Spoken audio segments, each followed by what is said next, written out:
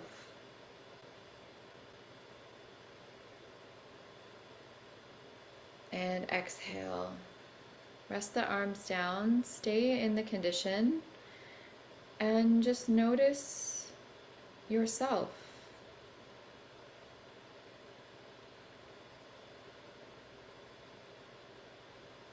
Notice the quality of your heart center.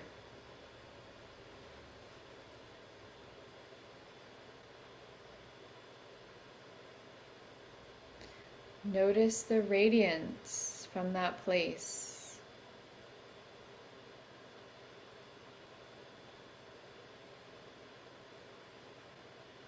Allow that radiance to be a gift to yourself. Allow that radiance to be a gift to everyone around you in your sphere of influence. Allow it to extend all the way out past your sphere to humanity. Your clean, clear, peaceful heart is your ultimate service, and from that place is where you offer your divine creativity in whatever form that comes. To do that, you have to remember that self-trust is there already inside you. You can trust yourself. You do trust yourself. And inhale and exhale. And slowly come back. We'll end with one long sat, one short nam. Bring the palms together. Inhale. Sat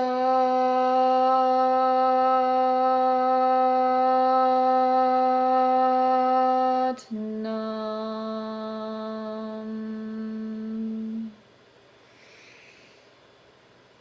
Sat Nam, from my heart to yours. Thank you so much for being part of this experience with me. Thank you for your heart. Thank you for your magnetism, for your practice, and for your prayer for yourself and everyone else. It's very powerful and really important right now with all the energies that are coming onto the planet as we are officially in the age of Aquarius. It's this type of, this is the work, right? This is the service, this is the gift, this is the way that we shift into the reality that is inclusive for everybody and that is just more fun and lighter and more energized.